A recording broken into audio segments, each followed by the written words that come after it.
Manga One Piece chapter 1071 konon kabarnya akan berjudul Seorang Pahlawan Telah Muncul. Chapter ini dibuka dengan memperlihatkan posisi Bartholomew Kuma yang asli yang ternyata sudah berada di Red Port. Semua orang terlihat panik melihatnya. Perlahan tapi pasti, Bartholomew Kuma berjalan menuju dinding Red Port yang terdapat simbol pemerintah dunia yang berada di dekat gondola yang menghubungkan pelabuhan dengan Marijoa. Belum diketahui pasti apa yang akan dilakukan oleh Bartholomew Kuma, adegan kemudian berpindah ke Egghead Island. Saat ini para agen Cyberpol sudah memblokade semua jalan masuk ke Egghead Island. Melihat apa yang Rob Lucci lakukan, Stacy menduga kalau Rob Lucci sama sekali tidak ada niatan untuk mengikuti instruksi dari Angkatan Laut. Rob Lucci jelas sekali terlihat ingin menyerang Luffy dan Vegapunk sekarang juga. Dengan penuh amarah, Rob Lucci bilang dia sama sekali tidak mengakui Luffy sebagai seorang Yonko. Sementara itu di dalam laboratorium atas, semua Vegapunk terlihat sudah selesai berkemas. Dengan hanya membawa masing-masing satu tas berukuran normal, para Vegapunk sepertinya sudah siap untuk naik ke atas Thousand Sunny. Namun di sini tidak terlihat ada Vegapunk Atlas bersama dengan mereka. Vegapunk Edison bilang masih ada satu orang lagi di Egghead Island yang mungkin dapat membantu pelarian mereka. Tetapi Edison bilang dia enggan untuk meminta bantuannya, karena jika orang itu membantu mereka, maka dia tidak akan bisa tinggal di Egghead Island lagi, karena pasti setelahnya dia akan menjadi buronan pemerintah dunia juga. Meski begitu, Vegapunk yang asli memutuskan untuk tetap meminta bantuan orang tersebut. Seseorang yang wajahnya masih dibuat gelap, kemudian berbicara melalui Denden Mushi kepada Vegapunk dalam bahasa yang sangat sopan. Vegapunk terlihat sangat yakin kalau orang tersebut pasti akan bisa menghandle para agen CP0 untuk membukakan jalan dan memberi mereka kesempatan agar bisa kabur. Begitu mendapatkan perintah dari Vegapunk, orang tersebut dengan sangat yakin mengatakan, "Siap Dan, aku pasti akan membantumu." Tiba-tiba, laser pengaman yang sebelumnya sempat menyetrum Kaku menghilang tanpa tahu siapa yang menekan tombol pembatalan. Rob Lucci curiga kalau itu pastilah sebuah perangkap. Stacy juga terlihat bingung dengan apa yang telah terjadi. Meski begitu, Rob Lucci, Kaku, Stacy, dan beberapa agen CP0 yang lain memutuskan untuk terbang menuju ke laboratorium atas menggunakan teknik Geppo.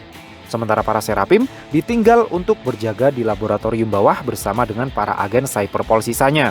Vegapunk Pythagoras mencoba secepatnya menyalakan kembali laser pengaman. Namun sayang, ketika laser pengaman sudah kembali menyala, Rob Lucci dan gerombolannya sudah berhasil mendarat dengan selamat di laboratorium atas. Para agen CP0 kemudian melihat Thousand Sunny di depan pintu masuk laboratorium. Rob Lucci lalu menyuruh Kaku untuk menghancurkan kapal kebanggaan kelompok bajak laut topi jerami tersebut. Ketika Kaku sudah siap menghancurkan Thousand Sunny dengan menggunakan teknik Rankyaku, Zoro yang terbangun dari tidurnya langsung memblok serangan si manusia jerapah itu. Pertarungan ulangan antara Roronoa-Zoro versus Kaku akhirnya benar-benar terjadi.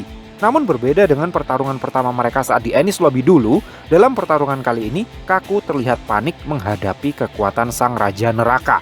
Sementara itu di dalam laboratorium, Luffy, Chopper, dan Jinbe akhirnya bertemu kembali dengan kelompoknya Sanji. Menariknya, tidak terlihat batang hidungnya Jewelry Bonney bersama dengan mereka. Di momen yang sama, Nico Robin baru tersadar kalau Vegapunk yang asli juga menghilang.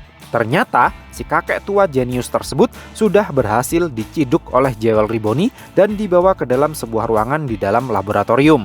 Tanpa banyak ceramah lagi, Jewelry Bonney langsung berniat menyerang Vegapunk yang terus memohon agar Bonney mau mendengarkan penjelasannya dulu. Namun emosi Bonney terlanjur tak terkendali lagi karena Vegapunk bilang dia tidak bisa mengembalikan ingatan Bartholomew Kuma menjadi seperti dulu lagi karena ada alasan tertentu di balik semuanya. Adegan kemudian berpindah ke suatu tempat di lautan sana, tempat Eustace Kid dan para nakamanya berada. Kelompok Eustace Kid ternyata sudah hampir sampai di kerajaan Elbaf. Dari kapal yang dinaiki mereka, terlihat ada 3 gunung raksasa di balik kabut yang Eustace Kid yakin kalau itu adalah negeri Elbaf. Adegan kemudian berpindah lagi ke markas Angkatan Laut cabang G14. Vice Admiral Doll terlihat cekcok dengan seseorang melalui sambungan Denden Mushi. Dia bilang semua kapal saat ini seharusnya sedang bergerak menuju ke Egghead Island karena Angkatan Laut ingin fokus pada masalah yang sedang terjadi di sana. Namun ternyata ada satu kapal yang justru kesannya tidak merespon perintah tersebut, yaitu kapal yang dipimpin oleh Monkey D. Garp. Dan orang yang sedang cekcok dengan Vice Admiral Doll melalui saluran Denden Mushi ini adalah si kakeknya Luffy itu. Monkey D. Garp bilang dia sudah sampai. Ternyata Garp baru saja sampai di markas G14.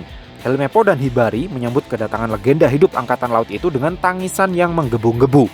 Seolah menyuruh agar jangan cengeng lagi, Monkey D. Garp menyuruh Helmeppo untuk segera bersiap berlayar lagi menuju ke Beehive Island untuk menghajar pantat Kroige dan menyelamatkan Koby.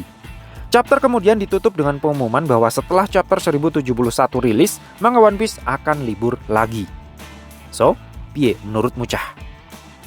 Terima kasih sudah mampir ke channel kami. Jangan lupa like, share, dan subscribe jika menurut kalian video-video kami cukup menarik untuk ditonton. Sampai ketemu lagi dalam video kami yang berikutnya, and matur nuwun.